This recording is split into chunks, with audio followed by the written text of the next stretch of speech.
We had a picture-perfect start for corn and soybean production this spring. But then Mother Nature turned off the faucet, leaving nearly half of the state's corn supply in bad shape. If we don't get any rain in the next week to 10 days, what crop we have there is going to be worse than what it is. Right now, corn is in its key stage of growth, which farmers say couldn't have come at a worse time. Some of it did pollinate 3 weeks ago, but with the lack of moisture and nutrient availability from lack of water moving through the plant, it is tipping back, as we call it, and aborting the kernels that were fertilized. Farmers say they don't want to just sit back and watch what happens next. They're asking lawmakers like U.S. Senator Dick Durbin for options. Farmers are eligible for low-cost loans.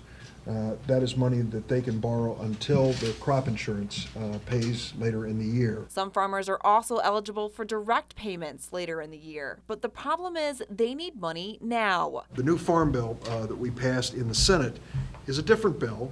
We talked about direct payments, they'll be gone.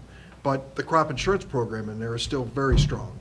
And as you can tell, for many producers, that's what they rely on. But the drought isn't only affecting producers. Livestock owners have very little to feed their cattle. The state has acres of land on reserve for emergency grazing, but once again, they'll have to wait. Unfortunately, we're probably not going to have that happen until August 1st due to bird nesting. And by then, if conditions don't improve, the layers of people affected by the drought will thicken. So the consumer, when he goes to the grocery store, that steak that's costing him $8 or $9, it's going to double or triple because the consumer Meat prices. is going to go out of the